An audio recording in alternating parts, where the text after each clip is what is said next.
初三英语听力磁带。哎，好啊，我去给你找啊。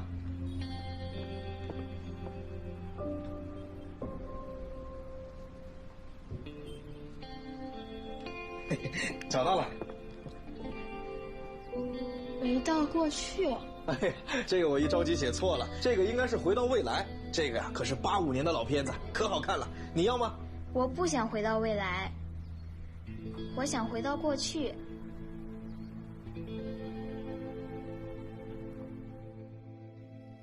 好啊，来，当当当当啊！怎么样？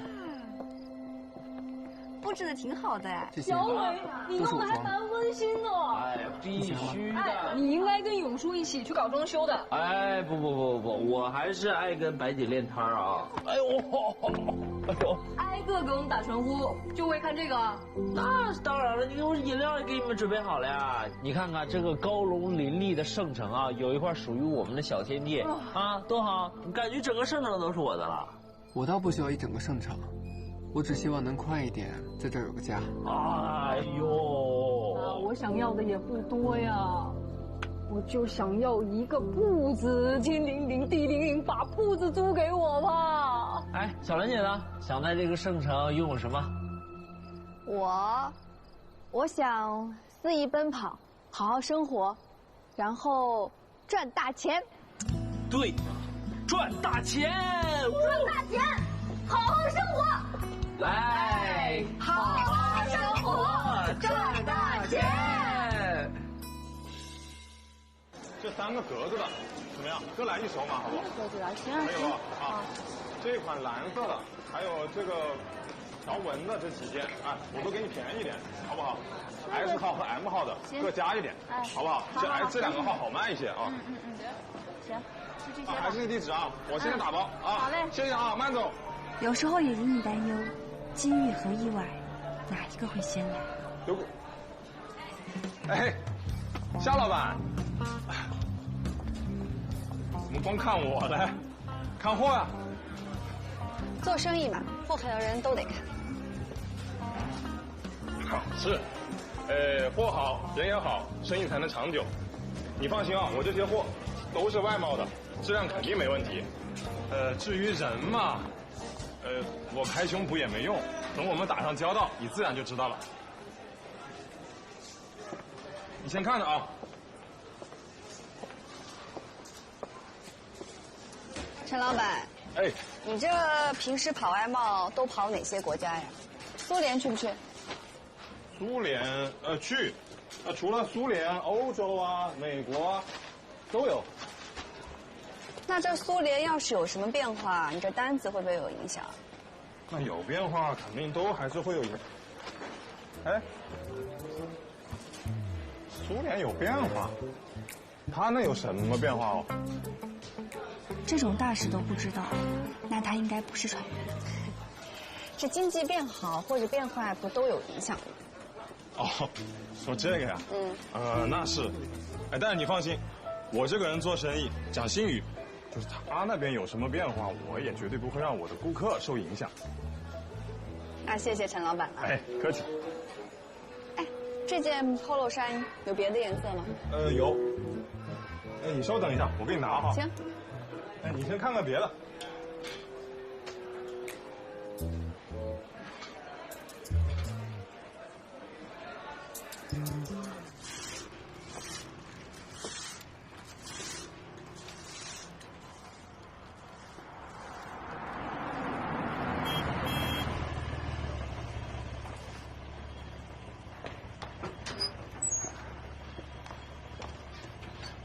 哎，等会儿。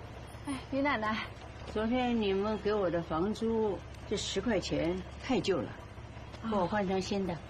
没问题。不好意思啊，你看这张行吗？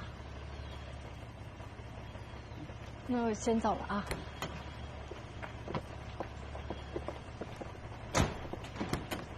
好，谢谢。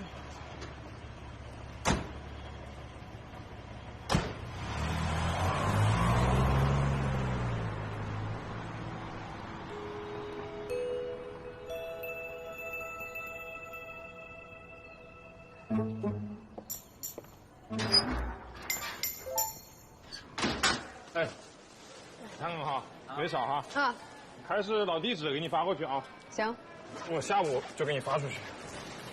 哎，对了，你下回来啊就不用进来了，我准备搬到门口的刚进来那个档口。哟，陈老板这赚钱了，要换一个大的档口啊。哎，别这么说，还是指望你们这些大老板照顾生意嘛。哎，主要是吧，你看，我这里有一批风衣压着货，我要是不使劲，这个秋季给它卖出去的话，我下次上货都困难。所以我就想着搬到门口那个店铺，人流量大一点。你这风衣样式和料子都是不错的，但是就是款式太超前，定价又高，没有顾客敢买，都怕拿了货砸自己手里卖不掉，可不是换个门店就能卖出去的。哎，你有路子不？哎，你别否认啊，你能这么说肯定有路子。路子没有，办法倒是有一个。什么办法？你去找杂志社问问，这衣服要是能上杂志，就不愁卖不出去。广告？你说的是广告不？也算是吧，差不多这个意思，是赞助。哎呦，夏老板，不行，我得叫你夏姐。这样啊，我明天就跑一趟，要是这个事儿能办成，我给你分红。分红就不用了，走啦。好，慢点啊。妈，回来啦！别喊了，规矩忘了。不好意思啊，于奶奶，没看着您在这儿，我保证我以后绝对不乱喊了。对了，于奶奶，我上次看您衣服被树枝划破了，刚好去龙城进货，就给您带了一件回来，您看看。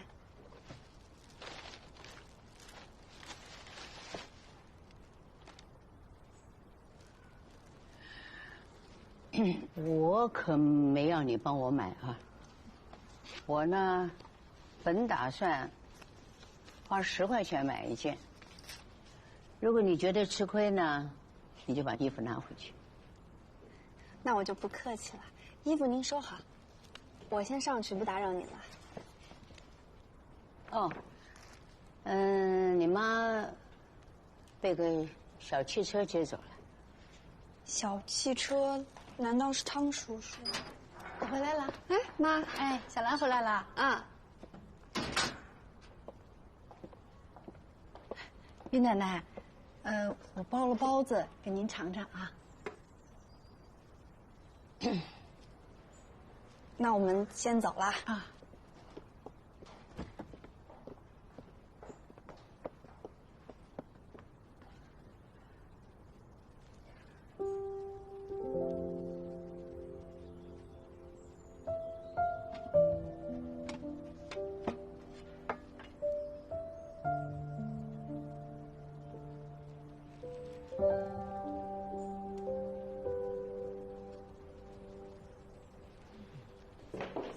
妈从舅舅家来的。我去那个汤市长家里帮忙的。汤市长，来，趁热吃吧。汤市长胃病一直没好，家里也没人做饭，他那个司机小王就问我能不能帮忙，我就去给他熬点小米粥，蒸了点包子，留着当早饭。哎呀，他这人其实也挺不容易的，早就离婚了，孩子和前妻都在美国，做饭呢都是自己弄，忙起来有一顿没一顿的，胃都搞坏了。这都是汤市长跟你说的？小王跟我说的。我去做饭的时候，汤市长不在家，我做完就回来了，没等他。哎，妈这样做合适吗？没做错吧？没错啊，你是去帮忙的，怎么舒服怎么来。妈，那你觉得汤市长怎么样？其实也没见过几次，倒是挺亲切的，而且对我也挺客气的，每次总说要谢谢我。你别的呢？别的，假如他不是市长，你觉得他这个人怎么样？什么叫假如不是市长？人家就是市长啊！你想什么呢？人家是市长，我跟人家差远着呢。首先，我没觉得差在哪儿，市长也好，农民也好，卖衣服的也好，这都是一个职业。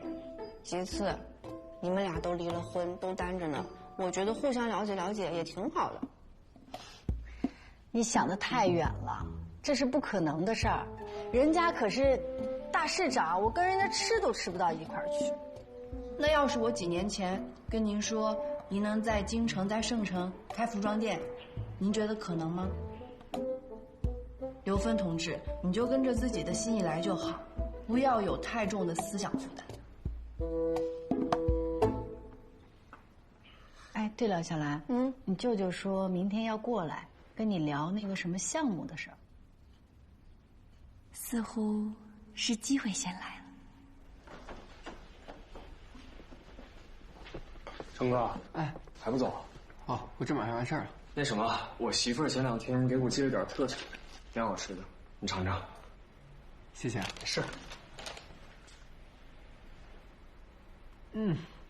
还挺酸的。还行哈。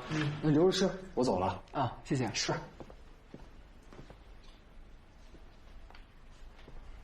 成哥，其实吧，我律就爱吓唬人，有些材料其实没那么急。早干晚干都得干，早干完了早回去陪对象了。你们感情真好。等我干上律师，也把我媳妇儿接过来。行，你忙，走了。慢点。再见。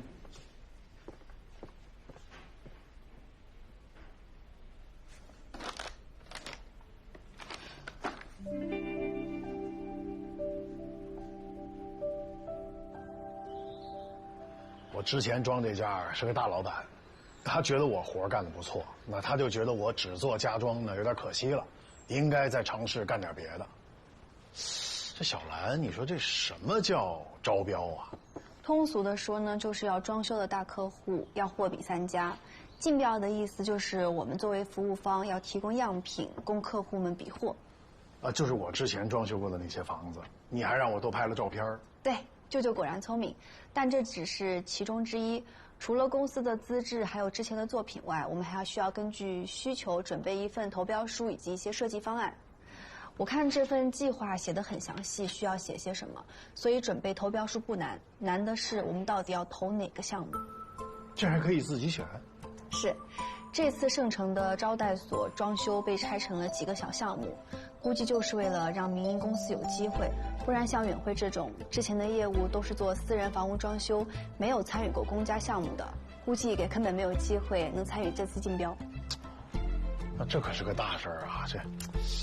这我们能弄得了吗？舅舅你放心，我跟你一起。那你的服装店呢？没事儿，不会耽误的。这次哪怕我们只是拿下一个小标，都能在盛城打开装修市场。看来这对我们永辉来说是个机会啊！这对我也是一个机会。哦，对了，这次跟咱们一起竞标的还有2家国资单位和1家港资公司。那港资公司叫什么？琛荣天成。是港岛杜琛荣那个琛荣集团吗？哎，对，是。啊。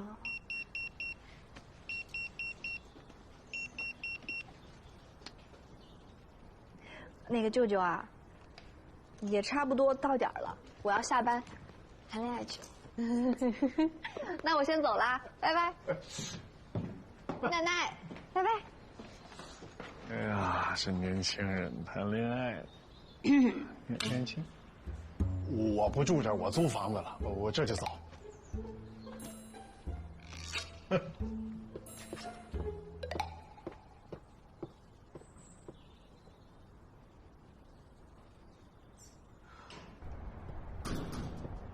来。哇，视野开阔，一览无余。你怎么找着的？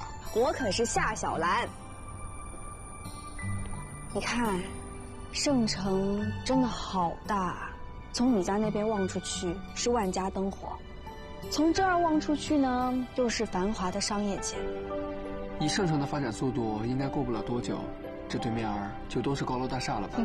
哎，到时候那个地产公司就可以开在这边。我现在就想赶紧把服装店开起来，快速的积累资金。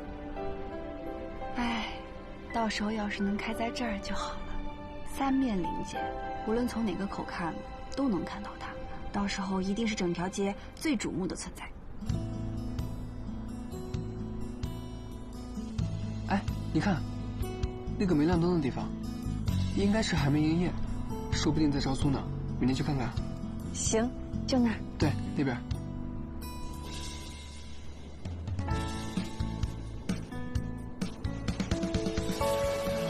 好，哎，走，出去了。新的环境，新的视野，新的挑战，我们都在努力磨合，拼尽全力。哎，慢点啊！快，加班加点啊！哎。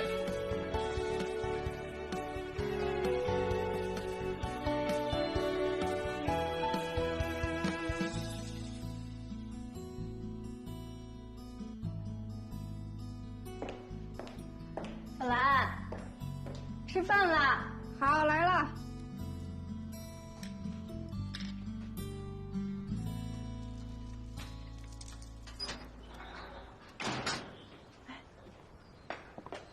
于奶奶，你回来啦？吃饭了吗？我包了饺子。这世上再也没有比刘芬同志更淳朴善良的人喽。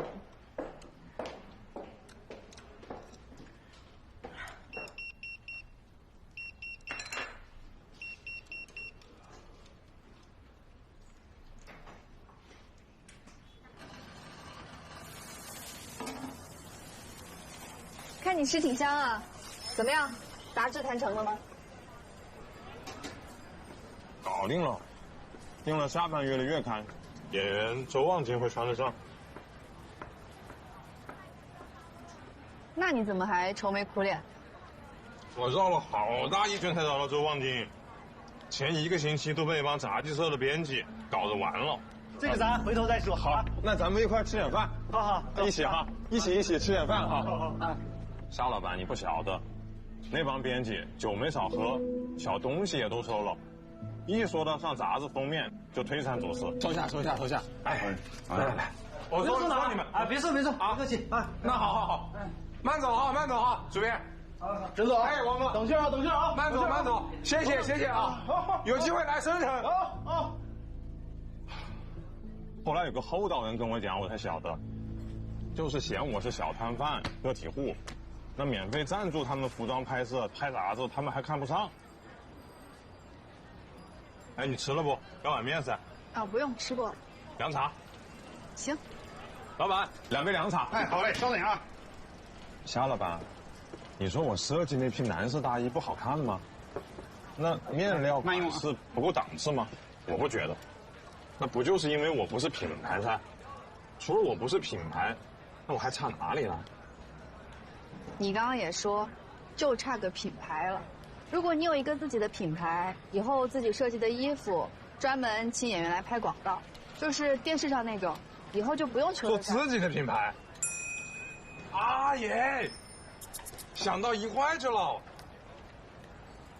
夏姐，我的姐，我就晓得我们俩能想到一个路子去。我又话多了。其实我来的时候一路上都在琢磨。我觉得我们2个可以合伙搞个品牌，就像你说的找演员拍广告，哎，那我就不信打不响这个名头了。在之前的那个时空，陈锡良要几年以后才正式做让他发家的露娜品牌，现在这个时间提前了，我不知道又会带来什么变化。夏姐，夏祖宗，夏姑奶奶，你好好考虑一下喽，我们2个合伙干吧。也许是命运的伏笔，我不知道和陈锡良的相遇会写出什么样的故事。夏姑奶奶，我不是一时冲动哈，搞批发挣点辛苦钱，那我不满足，那给别人改服装，别人又看不上，我也不服气。但是自己做品牌这个路别人没走过，别人不敢，我不怕，我想试试。搞品牌确实是一个好想法。不过你懂版型又会设计，家里又有制衣厂的资源，你为什么要找我啊？你懂销售噻，我明白，再好的衣服卖不出去，那就是一块破布。你能想到找杂志拍广告，这是我想不到的，是我需要的。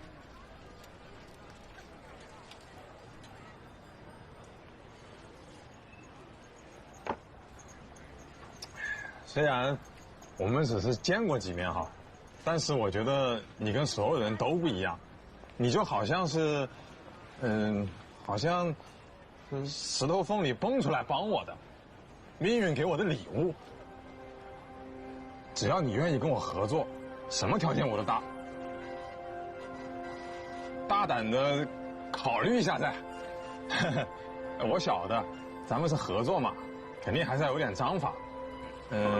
但是你放心，我肯定不会为难你。陈老板，你要是刚才说什么条件都答应我，我现在站起来立马就走。那不是也没说出来吗？我现在的确是需要一个能赚钱的生意。你和你的品牌的确很有潜力，但是做服装，你的资源也确实比我多。我可以负责营销，但是具体的经营还要靠你自己。这样吧，我拿45%，你拿55%，怎么样？好，那这样，我尽快回去拟个合同，具体的事情咱们可以再商量。你家小周也是搞法律的，我肯定不会在里面搞什么名堂了，这个你放心。既然要做，那咱们就做个大的，争取在1年之内，在全国各大城市把分店开起来。第一家店你想开在哪？龙城我熟悉一些，资源也多，开个店不难。盛城离港岛近，我觉得也应该有家店。要开，我觉得要不2家店一起开。盛城1家，龙城2家，怎么样？3家店同一天开，把声势打出去。好，那就3家店一起开。我之前去过港岛，那边的铺子都是英文的，我觉得看起来高级洋气。你是大学生，你肯定懂得多了，你给起个名字吧。这是你的牌子，名字还是得你自己取，我可以给你参考。那我回去买个英文字典翻翻。但是盛城的铺子还是得麻烦你帮我挑一挑。盛城还真有个好地方。夏姐，你真是我祖宗姑奶奶，这铺子太好了，这不管从哪边过来都得先看到它。哎，那不对啊，这么好的铺子怎么没租出去呢？这地方我打听过了，1层的商铺加上2层的住宅，一部分产权在食品厂，另一部分在一个个人手里。听说那个人特别难沟通，所以说食品厂也懒得为了那仨瓜俩枣出面掰扯，就一直空着了。这么麻烦啊？但是成功不能怕麻烦。你先回龙城把品牌和商标弄好，这个铺子不管多难租，我都一定能把它拿下。好。于奶奶，我新学的炒牛河，听说这儿的人都爱吃这个，您尝尝我炒的怎么样？妈，还没把老太太卤热乎。快！哎呀，我来。走，你把门关上。啊，行，哥。嘘。从哪儿弄这么多画啊？小兰啊，让我给她弄点油画啊，一会儿我再看看你放哪儿，我给你挂啊。行，先吃吧。哎呀，炒牛河。尝尝。我就在这儿待这么多年啊，我还是觉得咱们老家的烩面最好吃，这我是吃不习惯。小兰，你尝尝。我来。是不是我炒的不地道啊？你做的已经很好了，只不过人的口味没那么容易变。我估计啊，放点辣子可能能好点。哦，对了，小兰，你看中那个小楼啊，我问了，人家这个食品厂啊觉得麻烦，他不想弄。那能不能让他们把那个产权人的信息告诉我们，我们自己去找，这3方谈妥了坐下来签合同就行。哦，对，妈，到时候盛城的店开起来，您还是去当经理，我跟陈其良都说好了。那舅舅那个铺子还是得麻烦您再去问一下。没问题，我已经约好人了，下午我再问问。行，你看这油画，你准备放哪儿？一会儿饭后我给你挂上。不挂，这个是给招待所招标用的。小兰，你要送礼啊？不好吧？不是，我们这是凭能力竞标，只不过是竞标嘛，总得有点过人之处吧。我看看啊，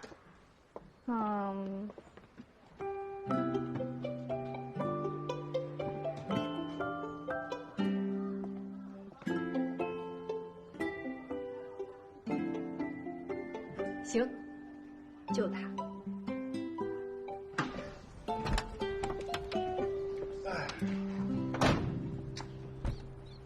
小兰，你看我今儿这身可以吧？小包儿，是不是一加上就全对了？对，确实有民营企业家那味儿。这就是公羊吧？公羊，你好，我是夏小兰。这个是远辉的刘总，也就是我舅舅。今天你先跟我们参观一下，具体有什么要求，到时候再跟你说。好，我下午还有课，这个大概需要看多久？你放心，不会耽误你上课的。哎，这不是夏小兰夏小姐吗？夏小姐，好久不见了。原来你想做的职业是装修啊？不过我觉得像夏小姐这样的人才，即使不去港岛，也应该加入一个大公司或者设计院什么的。怎么进这个看起来很辛苦的公司呢？不知道夏小姐有没有听说过称荣天成这个公司啊？各个项目都大手笔，我们正需要像夏小姐这样子的人才。杜先生，既然我们很辛苦公司能和你们大手笔公司站在一起，那就说明我们前途无量嘛。我还是更喜欢待在有未来的地方。也行，要是这次我们可以成为合作伙伴的话，我还想跟夏小姐多多交流呢。我看杜先生的心思根本就不在竞标上吧，我们没什么可交流的。走吧，舅舅。欢迎。我们招待所有大小单间67间，大会议室3间，小会议室9间，餐厅2个，接待大厅呢是1个，这些都在我们这次招标范围里，可以选择全部竞标，也可以竞标其中一部分，这些呢都在我们的资料里面，具体情况可以自己去看一下。然后各位有需要的话呢，也可以进行现场测量。那我们可以随便看看吗？可以啊，我就在办公室，有什么需要随时喊我啊。好，谢谢。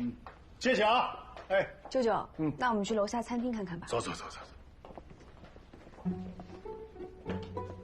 杜总，夏小姐，什么吩咐啊？我们现在是竞争对手吧？你跟着我干嘛？你的人不在那边吗？竞争对手好啊，我们可以合作啊。跟我们这些看着累的公司合作，那肯定的嘛。嚯！哎呀，小兰，你看这地儿哈，真不错，这么大个餐厅。对了，那个公子哥，我看你认识他，在京城见过，他现在是夏大军的老板。夏大军？怎么还有夏大军？夏大军的事我跟他解释过了，现在是他自己想缠着我，我估计今天就他故意想跟过来。我说的呢嘛，人家各家公司都是分着来，他非跟咱们凑在一起。啊，我也打听了，他们那边主管那个项目就是那个光头，就是他负责。其实没搞出什么大项目来，就是拿着这个琛荣公司啊给他撑脸面呢。行，我们做好自己，别管别人。对，舅舅你看啊，今天其实最大的肥肉就是那客房，但是装修时间长，我们也掏不出那么多钱垫资。是啊，67间房啊！我的天哪，馋死我了！哎呀，可惜。没关系，这不是还有别的机会吗？3间大会议室，9间小会议室，这个标小，应该容易一些。餐厅也是同样的道理。舅舅想做哪个？不是，我就没明白，你看这个餐厅、会议室、这客房，这都各装各的，它风格能统一吗？那我们就出一个风格统一的设计方案，就算是给招待所排忧解难了。那凭什么呀？咱们选一个，然后把其他的方案也给它设计出来，不是亏了吗？这个你不用担心，我已经构思好了。那个公羊就是我请来帮忙的。欧阳怎么样？现在有兴趣了吗？酒店还有招待所讲究的就是一个整体风格。我们出一份大方案，看似多一点工作量，但就是多的这么一点工作量，就足以把我们的竞争对手给逼死。远辉资质浅，竞争力弱，但是如果我们大方案足够好，他们采用的话，把肉分给别家吃，咱们还不能分点汤喝吗？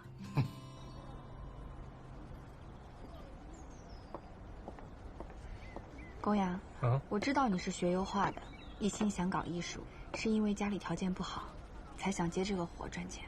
夏姐，我赚钱是非常合理且正当的欲望，你不用不好意思。我们虽然是一个小公司，但是非常注重人才，不会因为你是学生就把你当廉价劳动力。你只要能按照我的要求画出效果图，我愿意以设计师助理的标准给你发工资。我以前只是在学校里画画，你说的东西我刚刚其实听得一知半解。刚才听到你说想用免费的整体方案来拿下这个标，我觉得你和别人很不一样。我决定了，我想跟着你干，想跟你学东西，就是不知道能不能达到要求。这个你不急，等具体的方案出来我再跟你对。你也不用提前准备，因为我想要的东西，这个时代可能还没有。啊？小兰，走了。行。哎，你要不要离我这么近呢？啊？什么？会不会开车？啊？你搞什么？离我太近了，我。阿华。啊？没听到人家问你会不会开车啊？小心点呐！好，我知道啊。夏小姐，不知道你赏不赏脸？喝杯咖啡呢？不好意思，跟男朋友有约了，走。慢走啊！拜拜，那下次再见喽。慢走哦。高长，这个人呢，还真是挺有趣的。杜总，这招待所实在小意思，我们全拿下也没问题。既然是小意思，那我们做又有什么意思？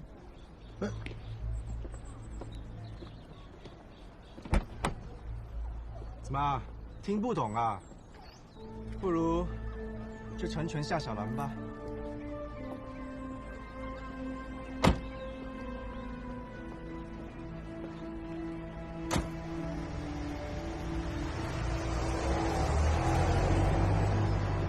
杜总这是让我们放水啊！他一个星期换3个马，让我替他放水，想得美！取车。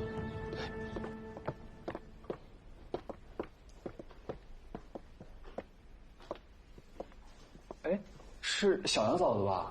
哦，你好。你好。你怎么认识我？权力所谁不认识小兰嫂子？您比照片上还好看。啊，谢谢。别客气，那个你去吧。里面没别人，就成哥在呢，我先走了。好好，谢谢。没事。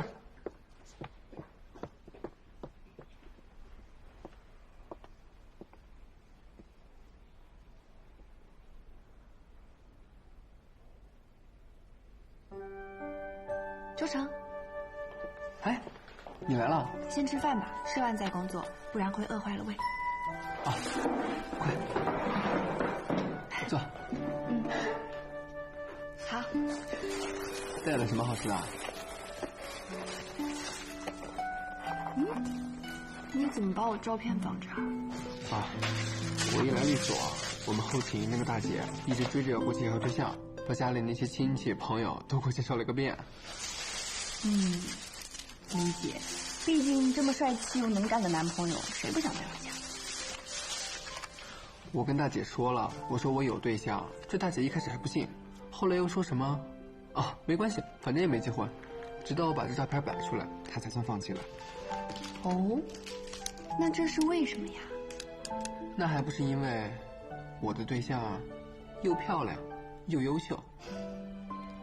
大姐后来还担心我配不上你，一直教我怎么哄你开心呢。这律所其他的人都出去了吗？啊，律所虽然不大，但案子不少，每个人手头上都有好几个呢。那你呢？哦，我这不刚来吗？先做点案头工作，熟悉熟悉。你看啊，这几个一个类型的可以放在一起，然后这几个颜色相近，要分开放，这样呢顾客好区分。哦，这摆摊也是个这个细致活啊。当然了，要学的还多着呢。老板，是我昨天买的，我不想要了，给我退一下。对了，我看看，你退不退？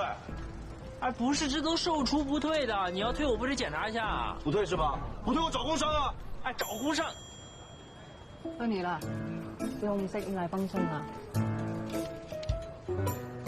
爽快点。白姐，这生意不能这么做呀。这个人呢是这边有名的刺头，跟几个混混关系都非常好。今天不给他退，明天再找一大帮人过来闹事，生意都做不成了。你看看，这都扯坏了，这就是他自己太胖了。不想再这样一直摆摊了。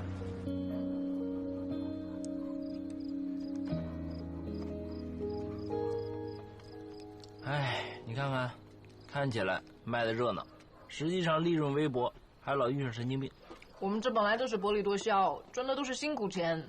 公子哥，还没开始你就扛不住了。哎呀，不是，我是想到了利润薄，那没想到这么薄。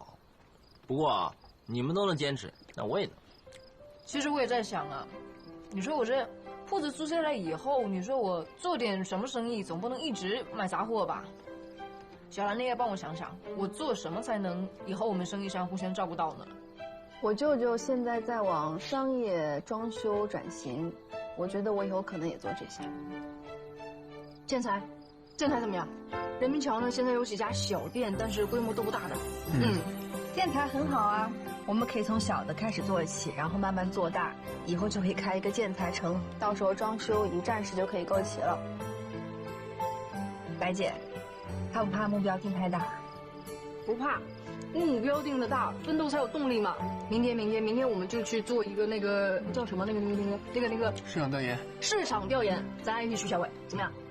哎，没想到做个体户这么困难，我这个青春啊，全都浪费在这些琐事上。哎，谁说了年轻就要闯？你要受不住的话，要不我给二叔打个电话？哎呦，别，那我更受不了。哎，小兰姐怎么这么乐观啊？从来没抱怨过。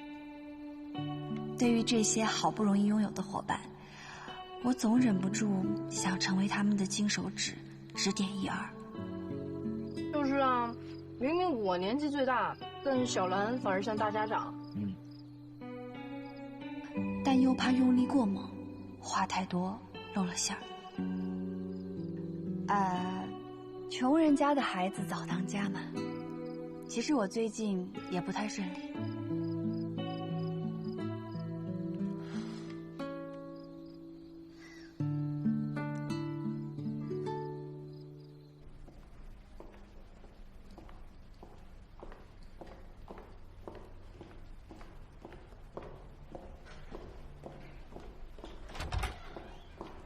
袁厂长，您好。你是？我是要租27路那间铺子的夏小兰。那个铺子不是我不租给你，实在是产权麻烦得很，我们做不了主。我知道还有另一个产权人，您把他信息告诉我，我自己去说服他就行。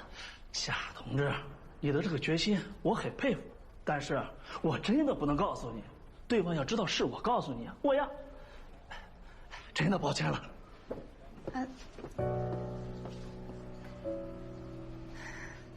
到底是个什么样的人，提都不能提。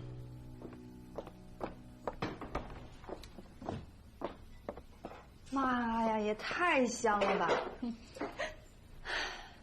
妈，我觉得我要赶紧把服装店开起来，要不然你这手艺再精进，我就要胖走不动道了。哎，这是给于奶奶吃的。哦，咱俩在锅里。行。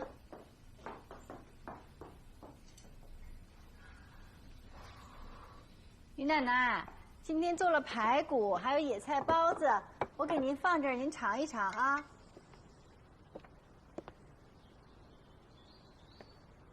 于奶奶，于奶奶，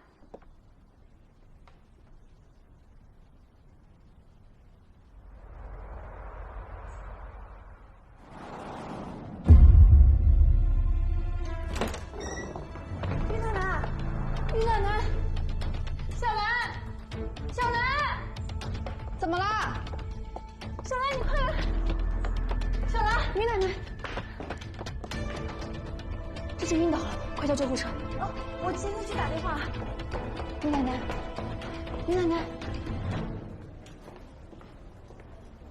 我前2天就觉得于奶奶没什么精神，平时都在院子里喝茶，这2天都没出来。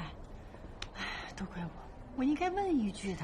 妈，不怪你，你别着急，要相信医生。哎，护士同志，病人情况怎么样啊？你们是怎么当家属的呀？老人是酮症酸中毒导致的休克，他有糖尿病，你们平时也不注意点儿。哎，你刚才说是糖尿病？是啊，老人岁数这么大了，你们家属平时……同志，你误会了，他们是奶奶的租客，这房子租了还没1个月呢。护士同志，麻烦你一定要尽力救治。我们肯定会尽力的。老人这个情况需要住院，你们赶紧先回去准备点生活用品，再把家属叫来吧。好。哎，那你们俩在这儿看着，我回去拿东西啊。哎妈，别回去了，附近买点吧。好，你们俩看着啊。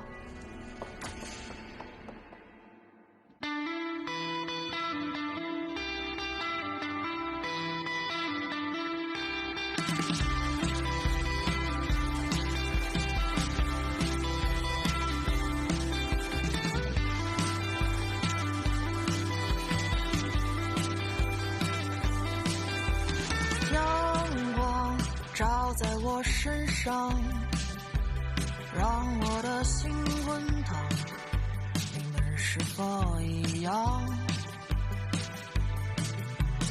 理想总是发着光，有时也会遗憾，失去了就坚强，向远方，把日子都